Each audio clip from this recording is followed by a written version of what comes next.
Welcome everyone to today's event.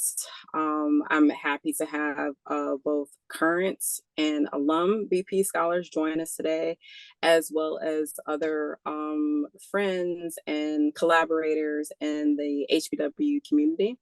My name is Aisha Harson. I'm the director of the History of Black Writing, and it's my pleasure to introduce you to today's event, which is a preview of an upcoming project soon to launch this semester.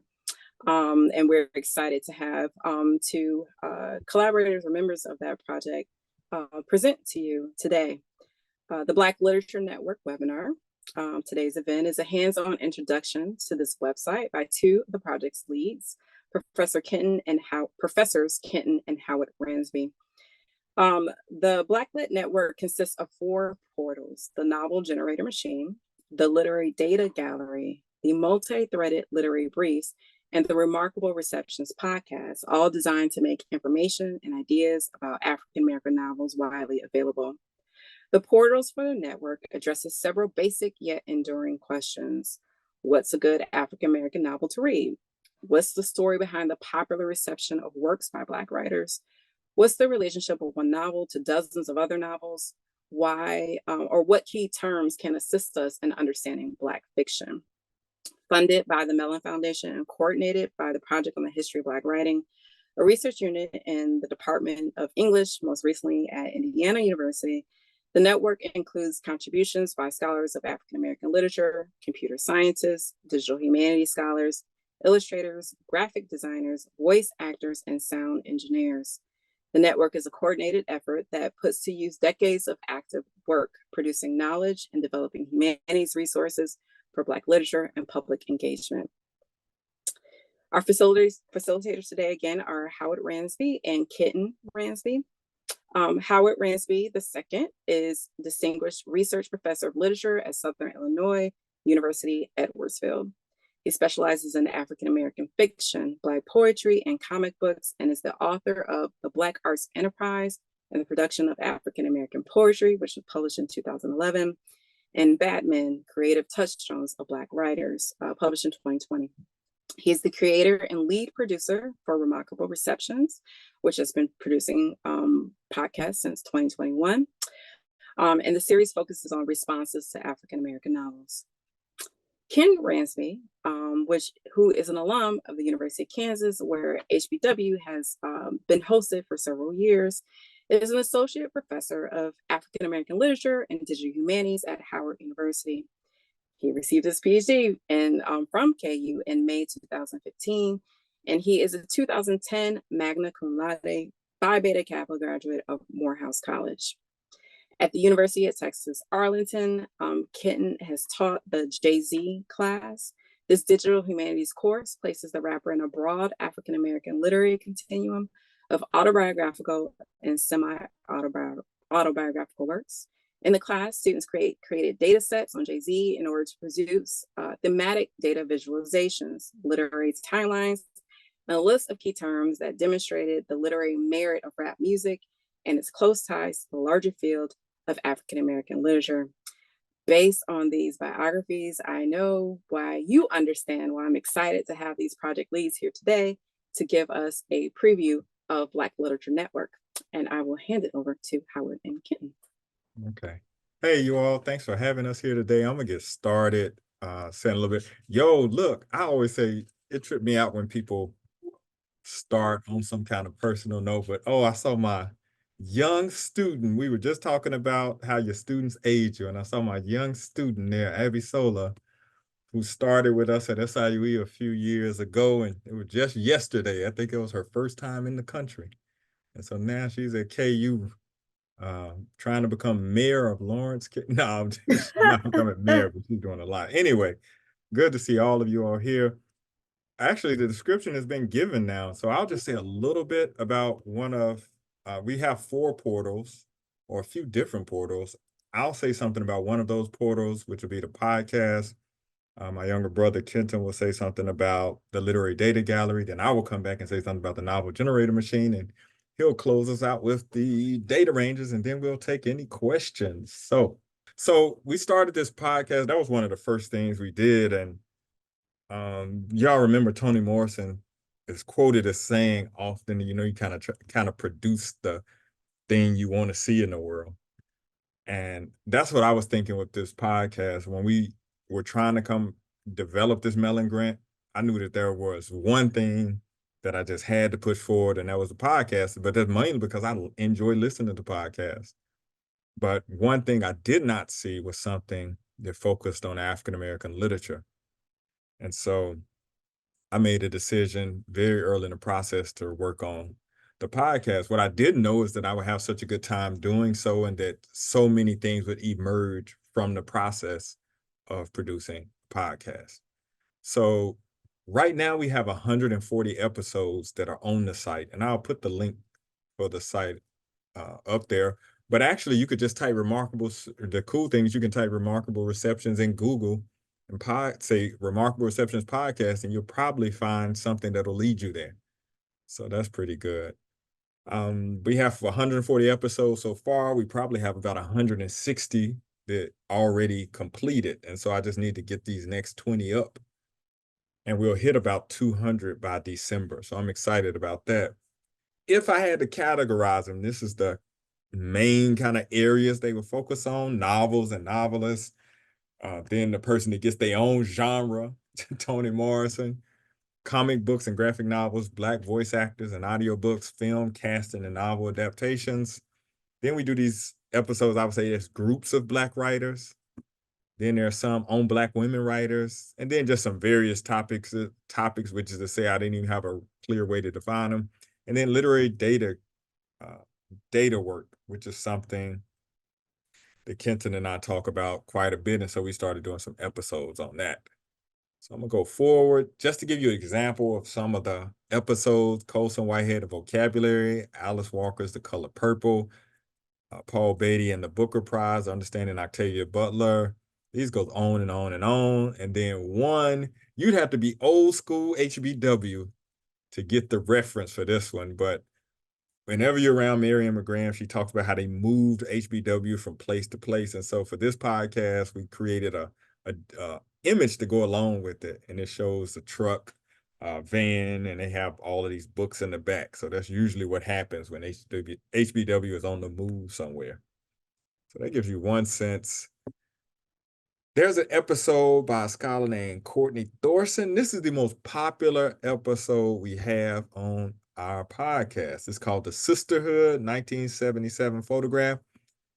I knew that Courtney Thorson was working on a book on the sisterhood, so I just asked her to write an episode on it before the book came out. And she wrote this episode just talking about that photograph you're looking at right there. Group of Black women writers: June Jordan, Toni Morrison, Alice Walker, a few other women. That episode is the one people download more than any other one on the site. So I'm kind of fascinated by that. It stands out to me that it does so.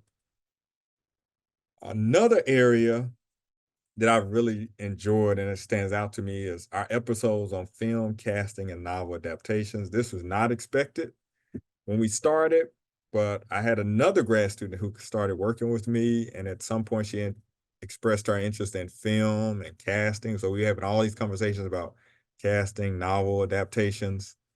And I said, well, it ain't real until you write about it. So she started writing about it. And then I said, hey, I had to extend. I said, well, it ain't real until you write about it and you produce a podcast script on it. So they got her to doing that. And so we have some episodes on casting and adaptations. And so folks respond to those in a positive way.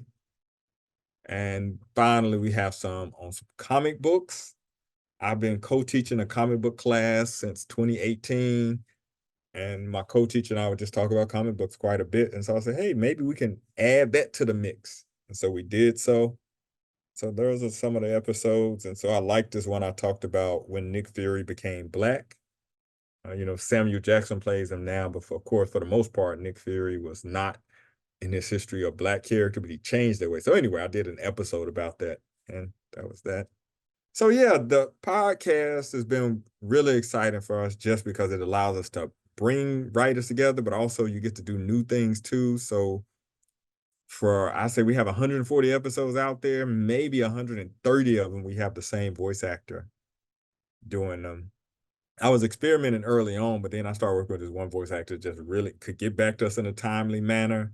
And also it was just cool to work with. So I decided to just stick with one for the most part, though we experimenting a little bit more with some people. And something else I learned about podcasting, at least if you get the right kind of hosts, as soon as you post it in one place, it can show up in other places. So you can get to ours on Apple Podcasts. You could do a search on Spotify for remarkable receptions, or like I said, just a general, and you'll see episodes come up, which is something I really like that it kind of distributes it for us in ways. So it's making me think about the process of writing about and then sharing information about African American literature in different ways. I think we can take the questions about any of the portals at the end. So I think I'll let Kenton, you can go next. All right, thank you, sir. Thank you. You all, what's up? I am so happy to be here with you all today, and I want to talk to you all about the Literary Data Gallery, which I am a co-founder of. The reason why I want to do a little prepping and framing of this, talking about digital humanities, because the field of digital humanities is broad and varied. So when I talk about the type of work that I do, I love to kind of coalesce around this idea of data storytelling. That's what I focus on, data storytelling. Well, to be a data story, you need visuals, narrative, and data. Data is hardly ever neutral. It needs context to make sense of it, okay? So that's one of the things that I want to focus on. Another thing that I want to talk about is doing visualizations means that you have to curate data. So in the first part, I'm going to introduce the Literary Data Gallery. In the second part, I'm going to introduce the talk about the data ranges and how they help me produce visualizations for the Literary Data Gallery. I'm going to share my screen, and this is just, again, the sampling of the website, okay, you all, and I'm going to click on the Literary Data Gallery, which is one of the 4 portals, right? And it basically helps to create interactive resources that deepen our understanding of Black literary art by curating and visualizing metadata from African American literature. The gallery transforms complex literary information into accessible formats using tools like Tableau Public or D3 JavaScript visualizations. Users are are able to explore themes, patterns, and relationships, but visually, right? Through data-driven research, driven visualizations, the Literary Data Gallery helps diverse communities interpret Black literary works. One of the things I want to back up and say about this, and I'm so excited about this project, is like very techy in the sense that we're talking about digital and using these tools, but I do want to emphasize that several of all of the people collaborating are literary experts. So how can we use visuals? A picture is worth 1,000 words to talk through things. I want to talk about visuals too, because we're not just creating visuals, we're being very deliberate about what types of visuals we use and thinking about the accessibility of that. So I want to talk about one visualization type, which is a packed bubble that we have expanded upon, and some of these visualizations are in the Literary Data Gallery.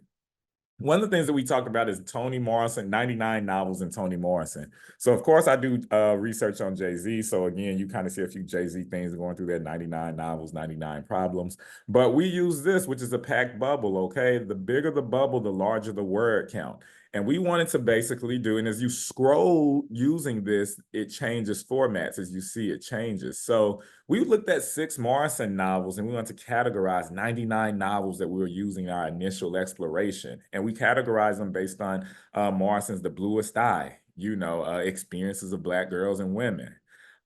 Sula, experiences of Black girls and women. Song of Solomon, experiences of Black men and romantic relationships, Jazz and Tar Baby. And again, we just highlight different things about these various things using a packed bubble, right? And as you scroll and you can read different things and you can see the various connections by using color, by using different variations. And at the end here, you can kind of see by gender, by time periods, and even by word count. So this was one of our initial things that we were starting when we were thinking about things like, what can we do with the packed bubble? I want to talk about this then. We extended that 99 novels to 1,202 novels. And then with that being said, we also extended how we use the particular data set. So I want to share this visualization because we kind of give an overview of the 1,202 novels that we focused on when expanding this data set. Again, this data set is also informing the novel generator machine that Howard is about to talk about. We break this down by gender, right? Man, woman, non-binary. We break this down and we realize that 20 of the novelists have 10 or more novels within this data set. Moreover, Walter Mosley, Mark Oden, Frank Yerby, and Percival Everett, have more than 20 novels in the data set. So we're using these various things to try to make connections. We're trying to encourage the user to interact with this by scrolling, and seeing how these things manipulate and seeing various stories. I want to end with another story that I'm really proud of, and it connects to my book on African-American short fiction, and it's called Locating the Big Seven in 100 Anthologies. I did a book on short fiction that I looked at 7 particular writers: Charles Chestnut, Zora Neale Hurston, Richard Wright, Ralph Ellison, James Baldwin, Tony K. Bambara, and Alice Walker. A lot of people always ask me, well, what about this writer? What about that writer? What about this writer? Let me explain to you all real quick by using this story why I focus on 7 writers. There's no shortage of African-American fiction. Across 100 select anthologies published between 1925 and 2017, 297 unique writers have authored a total of 632 unique stories. 134 of the writers are men and 163 are women. I want to point this out. Even though there are more women writers, notice the larger the bubble, the more stories included. Notice even still there are more women writers included, but the frequency of men writers is still overshadowed over 100 anthologies. Only 23 of those 297 authors have had their stories republished at least 10 or more times. Of those 23 writers, 7 of them, Chestnut, Hurston, Wright, Ellison, Baldwin, Bambara, and Walker, stand out as the most pervasive for 4 reasons. Well, 1, they're the most frequently republished writers across 100 anthologies. 2nd, they stand out from these other writers because they all have at least one story that has been republished more than 10 times. 3rd, the Big 7 have at least 4 stories that appear in Black and majority white collections. Lastly, the Big 7 have been republished in at least 25 collections since 1990. Now, Langston Hughes deserves some special attention. Anthology editors republished his stories 42 times. Still, editors never published a story more than 5 times. Thus, Hughes does not have a signature short story like the Big 7. Some writers do have a signature story. Rudolph Fisher's City of Refuge and Petrie's Like a Winding Sheet have been republished at least 8 or more times, but they only appear in Black collections. Similarly, other writers like Alice Dunbar Nelson, Dorothy West, Edward P. Jones, and others haven't been republished at least 10 times, but they haven't been included in Black and white collections. Only the Big 7, the most frequently republished writers across 100 anthologies, stand out for 4 main reasons. They have the most frequently anthologized. They have at least one story published 10 or more times. They have at least 4 stories featured in both Black and white collections. And they have a minimum of 25, been included in a minimum of 25 collections since 1990. And if you click at the end here, you can kind of see how this, you can click at the end here and manipulate the view so you can even explore a little bit more about how these writers have been anthologized. So that's just one visualization that I like to show off to explain, why did I focus on particularly 7 writers in my book on short stories, even though there's several writers. I have a spreadsheet with so much information, you all, about this, but the thing is, I think if I showed you all the spreadsheet, you all might get turned off from that because there's several rows, several columns. But what happens if I give you all a visualization that in a very brief, short way, accessible on your laptop, iPad, or cell phone? What happens then if I start communicating more complex ideas? As a literary critic, I see myself as a translator of sorts. How do I translate my knowledge of African-American literature into accessible formats for the public? So that's what the Literary Data Gallery is, you all. We have so many visualizations. Fact bubbles are my favorite, so you'll see several of those. I want to now give it over to Howard so he can talk a little bit more. And yeah, thank you all for listening to this. The Literary Data Gallery is something different, but I'm really excited about the possibilities of, connecting with the public. So I was going to just say a little bit about the novel generator machine. Yo, I'm gonna do something though. I'm gonna show y'all I'm trying to find the old version I had, the first version. I was listening to somebody yesterday talking about it's so important to talk about where you came from. So let me see if I can show. This is how it started. I had this idea because I would notice I would move around, and in particular, when I go to the barber shop and people find out I teach literature, they would say, "Hey, what's a novel I can read?" And when I was young, I would always say things. I would just start listing, but after a while, I became a little wiser to it, and I would say, "What are you interested in?" And then they would name what they were interested in, and then I would try to make suggestions as opposed to just making suggestions out there. I don't know what I was doing early on, but I would do this over and over at the barbershop, just trying to give people suggestions for novels. So I started wondering when the idea came up, I said, hey, what if I help some people build a site that would help people answer those questions? Like, hey, do you like detective? Do you like science fiction? Do you want to read a novel about a man? Do you want to read a novel about a woman? So all those kinds of things. So I worked on this first version of it, and I'll give you an example. So, like, let's say we want to read a novel by a man, and we want it to be historical fiction. So now let's see if we want a man writer, and we want young adult fiction by a man. So you get a sense of some of those writers. But let's say we wanted a man writer, and we wanted a neo-slave narrative. So you get to see something there. Let's say you wanted a woman writer. You wanted a science fiction,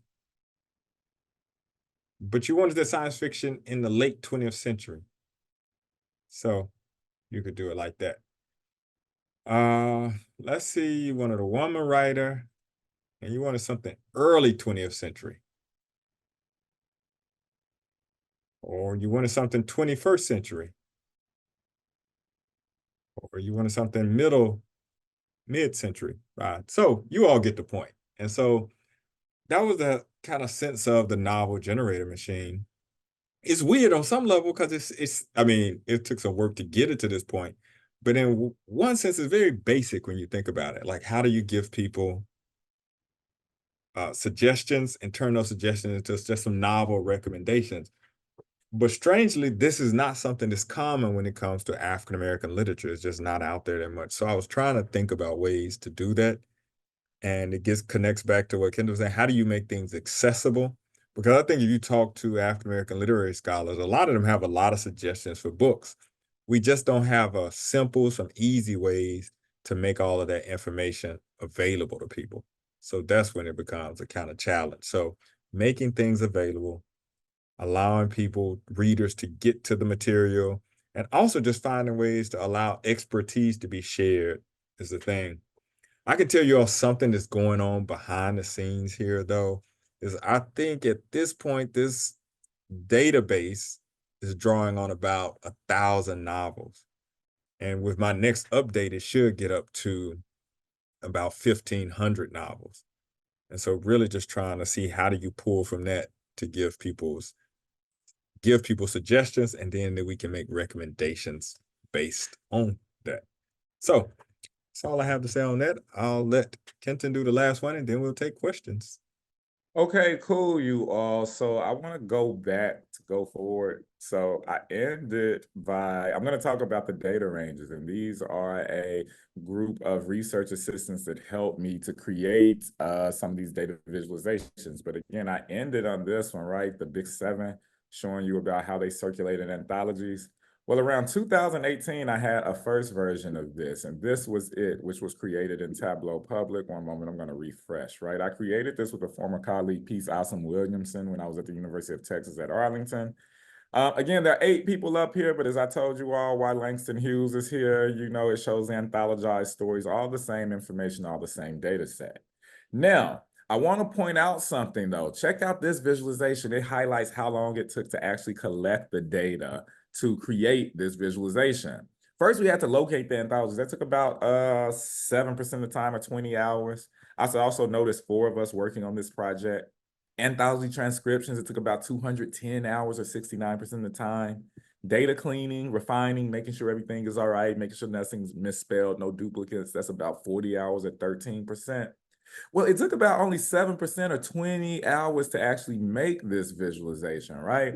But the point is that I'm trying to say is that it was really a long time. Collecting data for projects like the Big Seven visualization is a necessary but time-consuming and often monotonous process, right? The process of collecting data requires meticulous attention to details as researchers must sift through numerous anthologies, novels, or texts to gather accurate information. This labor-intensive work is critical for ensuring that visualizations are both verifiable and actionable, but it can take considerable amount of time to complete. Again, 210 hours just to transcribe this because this data didn't exist in an accessible format anywhere online, right? Despite the repetitive nature of data curation, it is essential for building the rich data sets that underpin meaningful visualizations and data storytelling in Black Lit Network. So, all right, y'all, how do I collect data? I want to build visualizations. I focus on data storytelling, but how do I do this if it's such a time-consuming process? I had a seed grant starting here before we even got the Black Lit Network grant, so I understood it was going to take some time.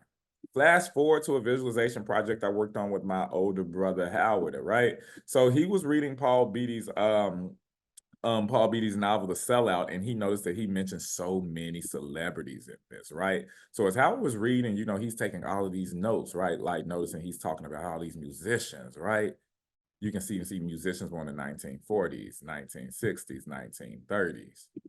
You see that he talks about so many even different writers. He's just name dropping all these people. So I was really impressed when Howard did this because I think it really started to combine some of the things and helped us to train different students that we worked with as researchers and thinking about how do you use your literary skills in this tech world? How do you use literary skills to perform close readings, right? To annotate things, to curate data. Again, how do we do this? So this is where I got inspired to create this idea called the data rangers, right? The data rangers were instrumental in curating richer data sets. I'm going to share this one with Toni Morrison. This is Toni Morrison's Song of Solomon, and it shows characters, right? You can look at this and see the male characters that are mentioned. You can look at the female characters that are mentioned. The bar chart at the bottom changes by chapter. And one thing I love about Toni Morrison, sometimes characters are present within the action, but other times they're just referenced, you know? And the data rangers were instrumental in helping me to curate this data set, not only for Toni Morrison, but also for the Big Seven, the extended data of visualization that we created by helping me to add more details, to be more attentive and precise to this type of information. It also called on us to think about a lot of different innovative or unique research methods. How do we transform, for instance, directions that we might read in a book into accessible data formats that we can create visualizations out of? So working with these students particularly, we have been working focusing on data storytelling techniques, but particularly we've also been thinking about data curation, think about bibliographic studies in some types of ways with this. How can we curate metadata and what types of questions can we ask of metadata? I like to say this because again, you all, this data set, this visualization and this visualization were created from the same data set. But again, I always say this to my students, data is hardly ever neutral. It takes context to make sense of it. So with these visualizations, with the data rangers, I'm really working on thinking about how can we think about different methods for curating verifiable and actionable data about Black literary art, ranging from novels, ranging to short stories, poetry, and other so on and so forth. Another reason I want to highlight the metadata because Howard mentioned this when talking about the novel generator machine, but we're trying to connect all of this to be a public resource. If you notice, if you click on Toni Morrison, you'll see related novels, but you'll also see visualizations that relate to Toni Morrison.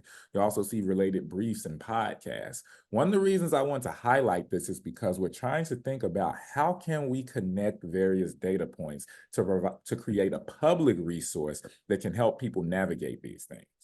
Data rangers play a very crucial role in this because they help to do a lot of the grunt work for these things. So again, as we're looking at these finished products of the visualizations, as we're looking at these things, I do want us to think about someone was helping curate the data, and the data rangers again are one of those people. I want to just end like this. You know, at the turn of the century when Du Bois was developing all those visualizations at Atlanta University, you know, that was used later in the Paris exhibition at, at the World's Fair, He was using a lot of students to work with him to gather this information, gather the data, create visuals. You know, they were doing this with ledgers and stuff and actually drawing the visualizations by hands. But I like to always point this out is because this is way before the concept of DH existed, but I see myself as connecting with that, particularly even too when working with this group of research assistants known as the Data Rangers. And I'm going to turn it back to Howard.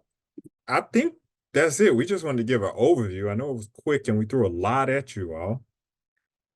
So I wanted us to slow down now and just take questions, conversation, or whatever you all wanted to discuss. We could do that. So maybe Ken and Howard, I can ask you a question as people think more about questions.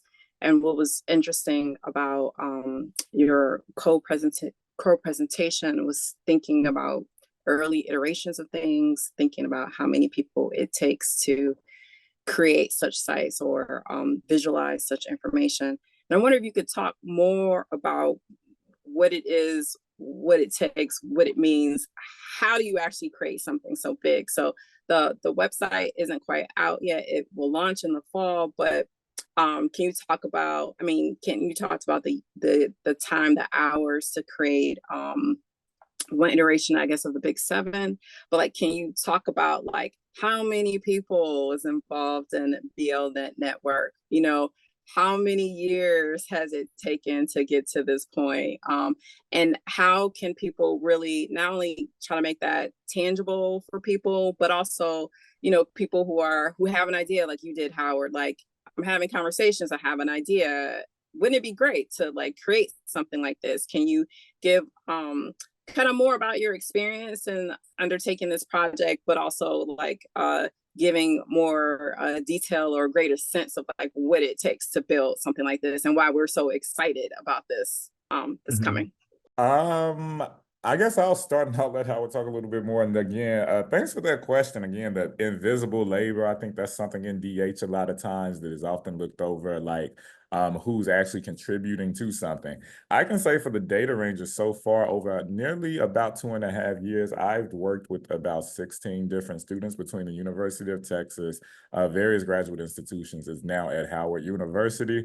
But again, working on these various projects, I will say we have this thing where we kind of have similar to HBW and all hands on deck, where we kind of all work on particular things to collect data. I do want to go back and say, where did this project begin? I will say a lot of this began when earlier, I believe, I was working with this tracker machine, poetry tracker machine. And when I became a graduate student at the University of Kansas, I was trying to find a way to create metadata catalogs so we could put novels in conversation with each other just by being different from just being Black writers. Just by being Black writers. How could we even further define Black writers? So I guess the project has been in the making for, I guess, for over like 14 years in that regard. But in terms of these various iterations, I'm working with about 15 students. Right now, I'm working with a core team of about 7 students. And we are really, again, we've been really focusing on curating the data set and making sure it's actually accurate. We'll be producing several other visualizations about Edward P. Jones, about anthology circulation, about Toni Morrison's editorial work at Random House and other things. But I do want to at least shine that light on. Howard can probably answer this a lot better because he's been working with several different types of literary scholars in composing these things. So I'm going to let him talk on that. Yeah, so I would say the time, I mean, it just, anything I do is always like based on a few other programs or projects. So I bet we could trace everything back to, Miss Latham kindergarten class. I don't know. You know, we really wanted to go all the way back, but in a serious way with this project though, like the podcast was cool because I just would reach out to people that I knew and I knew that they were focusing on certain things. And so it started, the podcast was going to be, our podcasts, by the way, are really short. Like they're about 3 minutes long, which is to say about 300 words or so. And they got that way because I knew I was dealing with literature scholars who were busy with all kinds of projects. You know how you all are, whether you're a librarian or whether you're a graduate student or whether you're a scholar, you know, you're very busy. And so if I went to you and asked you to write 2,000 word piece, you might be like, well, let me get back to you. But if I went to you and said, hey, when you write 250 words or 350 words, then I knew that you'd be like, okay. And so that was one origin, just figuring out how do you get in somebody's life in a way and help them do something. So that was just kind of key for us. And so I would say it's about 25 scholars who contributed writing scripts. But then I started writing a lot of scripts because it just gave me one way to collaborate with one of my colleagues here, Elizabeth Calley. She is the editor for everything I put out. And so she and I have conversations once a week on what is coming or what we've done and what we think we're gonna do. And so that's cool. And then I always work with the voice actor. So that's one. And then I had a graduate student here, and she was working on the adaptations, and she was also working on some scripts for these storyboards that we're going to start releasing.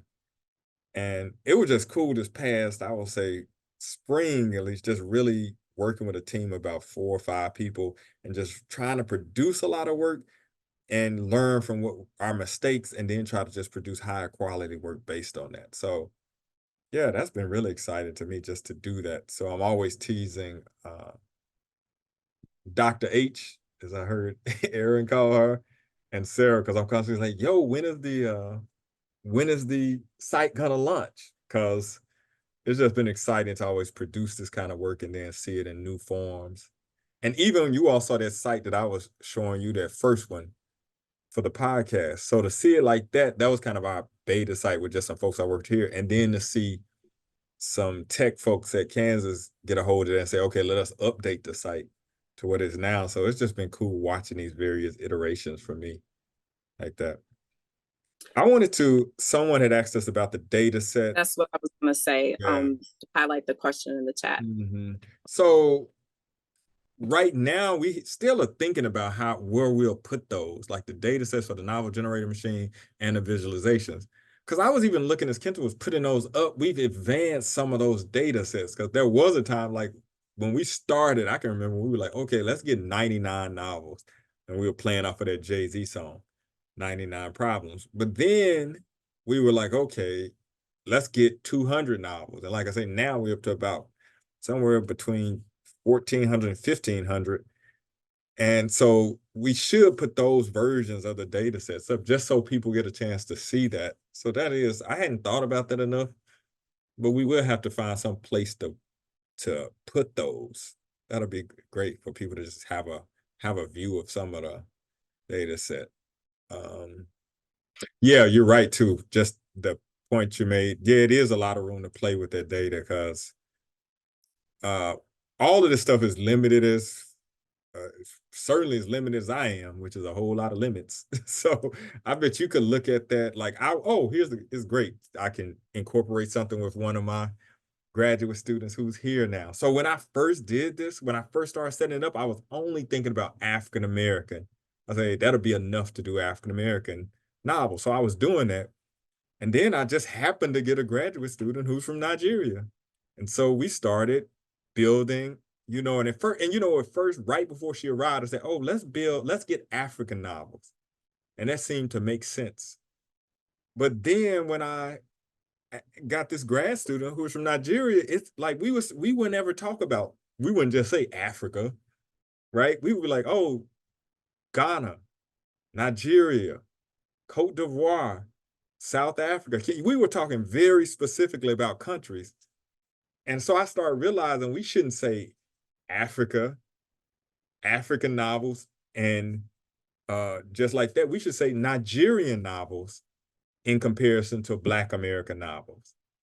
So now it makes so much sense. But when I started, I didn't go into it like that. So anyway, my point to the idea, like, yeah, you can play with the data in all kind of ways.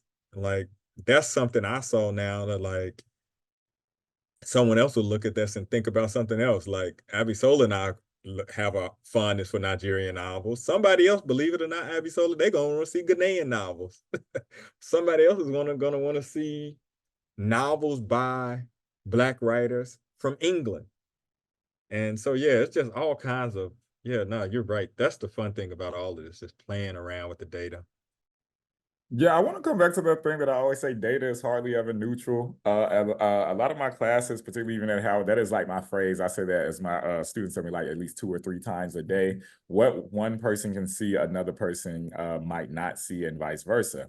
One of the reasons that I really like working with data, particularly even when consulting Howard on different visualizations that we're creating, is because I always think looking at data really lets you see the different types of vantage points people bring to things. People look at various things. So for instance, what are we looking at in terms of language? Again, I talk about Jay-Z so much and so often. And one of the things I know is that Howard loves to talk about collaborations with Jay-Z. And I'm always interested in what producers sample what. So again, looking at one particular data set on Jay-Z is how we kind of got started with this stuff. We've seen different ways that we can add different types of context to create different stories. For instance, out of those 1,200 novels, I always like to point out that you don't have to use the entire data set to tell a story. Sometimes we might just focus on women writers from the Harlem Renaissance, right? Women writers from the 1970s. These various different types of categories and fields allow us to move through the data in a little bit more of a flexible way. Again, I want to think about it, accessibility. That's one of the things we're thinking about as we're curating this data, because even in this, the advent of AI and everybody's talking about it, well, AI pulls from data that is already online, right, to kind of make these predicaments and suggestions. So one of the things that we see is just really creating accurate, verifiable, and scholarly data sets that can refer to particularly Black literature. So yeah, that part is a lot of fun when thinking about the different things that you can ask of a single data set, because it really pushes us to think about instead, man, what are best practices for this in terms of how do we translate the theoretical components into something that we can collect in columns and rows? So that part is fascinating. And for me, it feels like kind of like a brain teaser of sorts. But again, drawing on things that have already been done, we've really been able to think expansively about how can we use like overview data sets of novels, publication histories to really derive insight about publication histories and so on and so forth.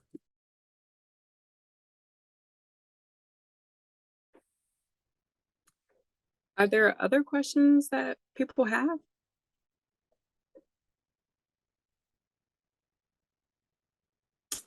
I mean, I can ask one more, Howard and Kenton, if that's okay. I don't want to monopolize the space, but want to take advantage of your time while you're here.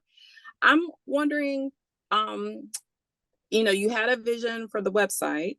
The website is almost complete, but what is your vision for once the website launches? How do you see people using it, or how do you want people to use it? Kind of the dream being materialized, and what is it that you would like to see next with it? How people use it, how people engage it. What for you would signal the website has done what I envisioned it doing? Well, one thing I'm thinking about looking ahead, and again, I just talked about all of that laborious process of collecting data.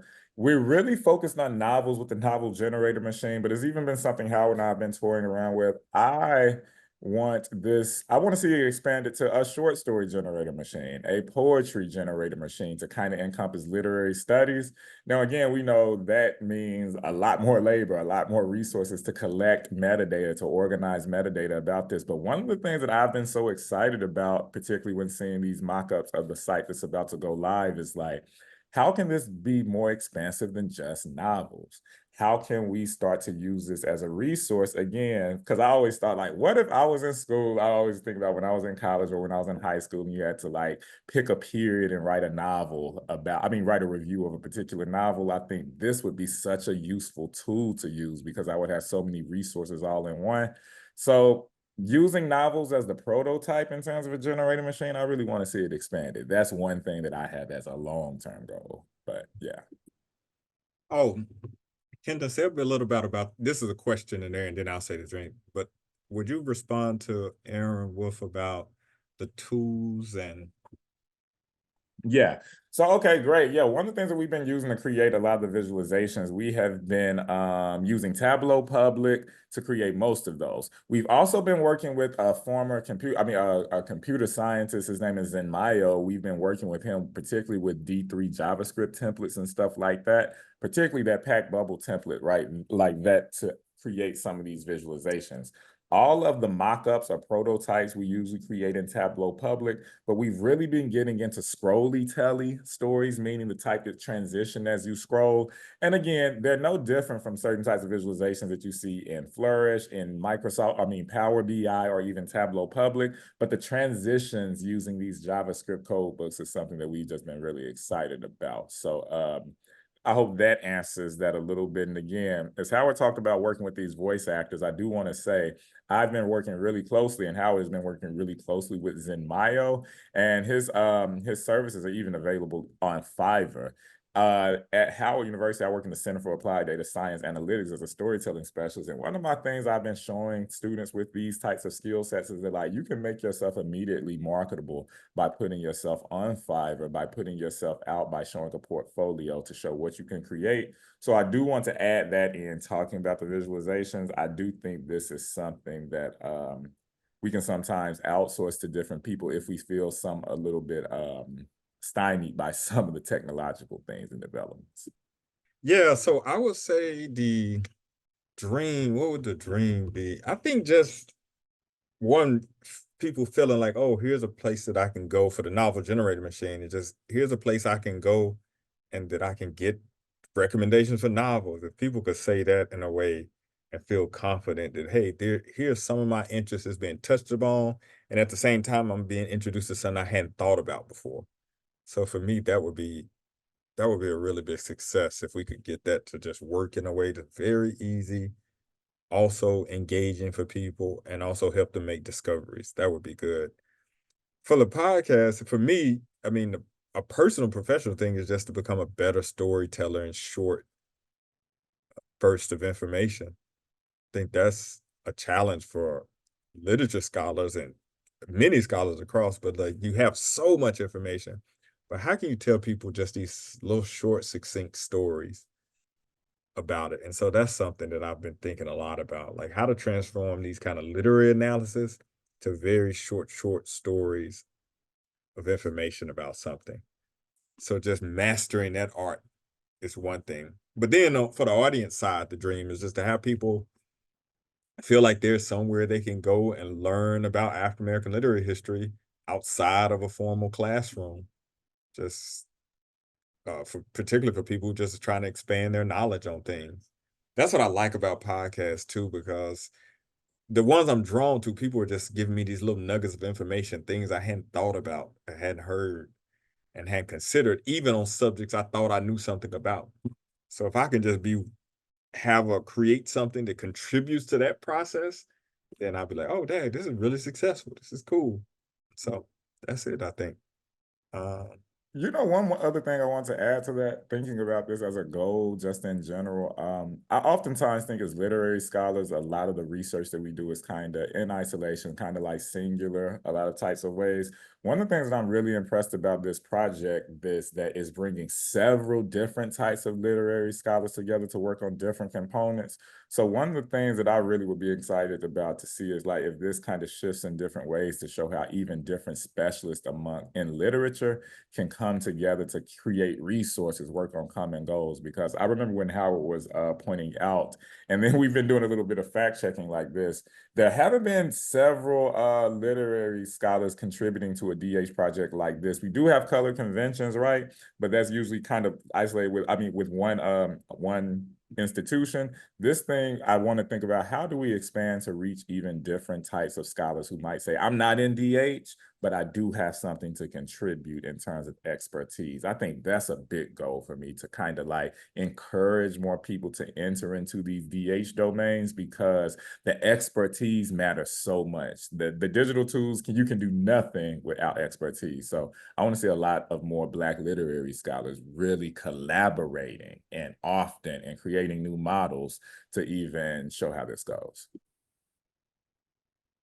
Can I pop in and say, I'm so glad you said that, because also librarians obviously have intersect with DH as well. And so opening it up to others is necessary. It's important. And I got a chance with a couple of other librarians, I think last weekend or some, the days are going in together, but looking at the site and giving feedback. So I did go all through the site, and it was, first of all, if you can get librarians to love this site, which we did, we will then tell all the people. But it's fabulous, and bravo to you and both of you and everybody that's worked on this. It's a really amazing site. Well, I appreciate it. I appreciate it. Yeah, thanks so much. Yeah. Like again, DH is a collaborative thing. Anytime we say DH, we're really meaning collaboration. So I like to really highlight that, the invisible labor. So no, but thank you for that feedback. Well, I've been asking if there are any more questions, but we also invite and welcome any more praise or any more feedback. Any other comments or thoughts that people would like to share? And the sites are there. The big thing is, so they're there to explore. So you can go, now that you've seen the test site, you can use that one.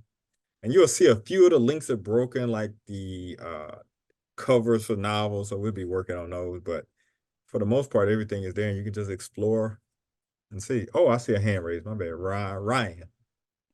I thank you so much, you two. I feel like I've learned an awful lot already. I had a question for Professor Kenton Rambsy. Thinking about your Big Seven, it's a very compelling way of doing your justification. This is why I'm writing about these seven. And you kind of show it in this way that seems like mathematically, there's no way you can disagree with my choice here. Do you kind of see this as the sort of future for how book projects are going to come together? A lot of times there's this curatorial impulse where it's just, this is kind of what inspires me. This is what I feel like is important to the culture. But now you have actual data to back up those kinds of claims. You know what? I will say this, and when I'm thinking about my time as a graduate student at Kansas and even developing, which was my dissertation, which led into this Big Seven project, and this might have been a little pre-data, post-data, or all coming together. I would go to conferences and talk about this, and I would get so hammered when people say, but you forgot about this person. You can't forget about this person. You can't forget about that person. And I was kind of getting a little shell-shocked, right? And I was trying to kind of explain, as a student, like, I have received this literary history. When I pick up the Norton Anthology, when I pick up a he, these are the people I'm most likely to run into. So that was kind of one of my first models for thinking about how can we look at this, the editorial relationships and decisions, how that shapes what people have access to and these other types of things. And I think, again, I want to say, I don't know if that was before the DH part or when it was coming together, but that's how I start to even think about, well, when I think about novels that I even look at, I try to think about a few things. I'm sorry, I want to share this one thing, Howard, unless you have it up, the book reads data.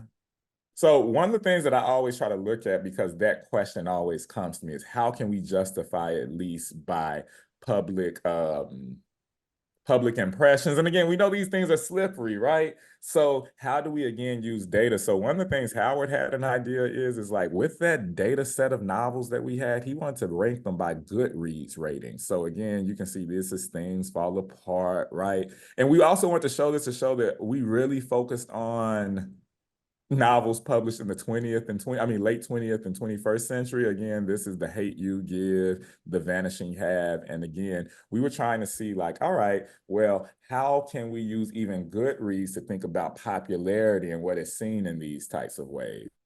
I also want to share this other visualization because we look at Wikipedia data. Again, I'm one of those people who's looking at Wikipedia data often. And no, that's not it. Sorry.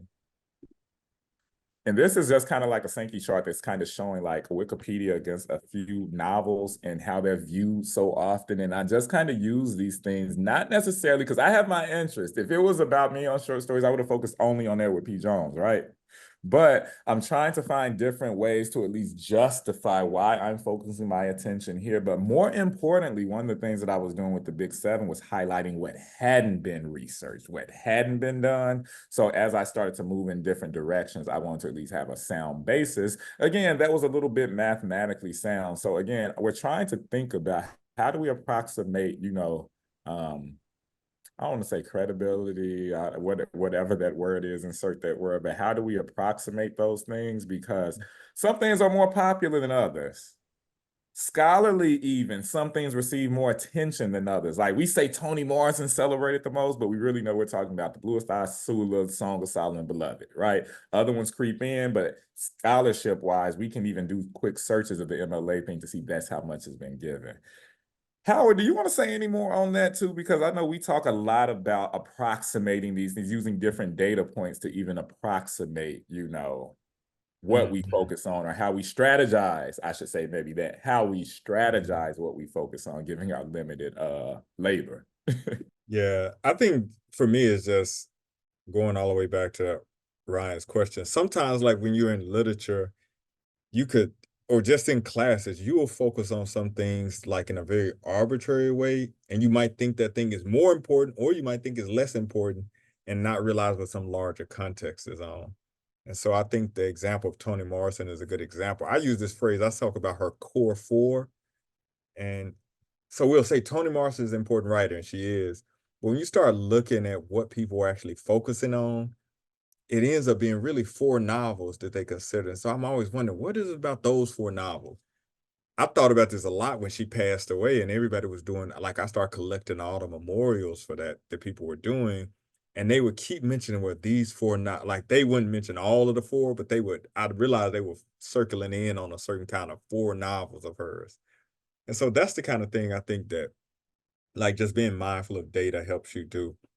Sometimes though, I think, the downside of that is it might be somebody important to you or your region that's not important to everybody else. That's when you have to sometimes say, well, I'm ignore some parts of that data just to focus on this thing, because it has another reason for you to focus on it. Like you might be from a small town and it's the writer there that you want to focus on. And even though that writer might not have gotten the most views or the most whatever, you have some local connection. So those are the kinds of things I think, but it does offer some new possibilities though for me. And especially just the idea that I can actually draw on information in a new way, I think is important there. And Ryan, I want to do this real quick to just illustrate my point. The reason why I use the Toni Morrison one, because this is another visualization that we created. We were just tracking, from the Toni Morrison Society. We were collaborating, I should say this, we were condensing and combining all of these various bibliographies that had been made on Toni Morrison by these various societies. We even were complementing with what we could find in the MLA catalog. And we noticed that, wow, Beloved had an outpaced, representation than the Bluest Eye, Song of Solomon Sula. But this just kind of gave you an idea on breakdown. So it's been very interesting just to consider what can we use with data. But I also would say, similar to what Howard said, it just kind of gives you an idea of context sometimes. You can back up and think about these things. And I found it very important, even as I'm still evolving my knowledge on literature, to just see what do critics care about versus what do readers care about versus what's Googleable or most Googled. So yeah. If there are no other questions or comments, Howard and Kenton, do you want to leave us with any final thoughts before we depart from today's webinar? Yes, my final thought is defer to my big brother. So he has it. No, thank you all for letting us talk about it. We haven't gotten a whole lot. It's weird. You work on something a long time, you don't get a lot of chances to say something about it. So I'm just glad that we get a chance to talk to some folks about it, getting a chance to share a little bit more about what we've been trying to do. And so I look forward to just continually building up on that. So that's it. Thank you all for having us. So I want to thank Howard and Kenton for joining our BPIP webinar today. I want to thank our generous sponsors, the Mellon Foundation, for supporting this forthcoming website. I want to thank the current BPIP scholars for attending, as well as our BPIP alum. I see HBW staff in the audience as well, HBW advisory board members. And so we really appreciate, and HBW partners as well. So we appreciate you taking the time to learn about what's on the horizon, and know that you will hear more from us soon about the launch of our website. So Thank you for your time and your attention. And we are grateful that you are sharing our excitement about this website that's forthcoming. And you'll hear more from us soon.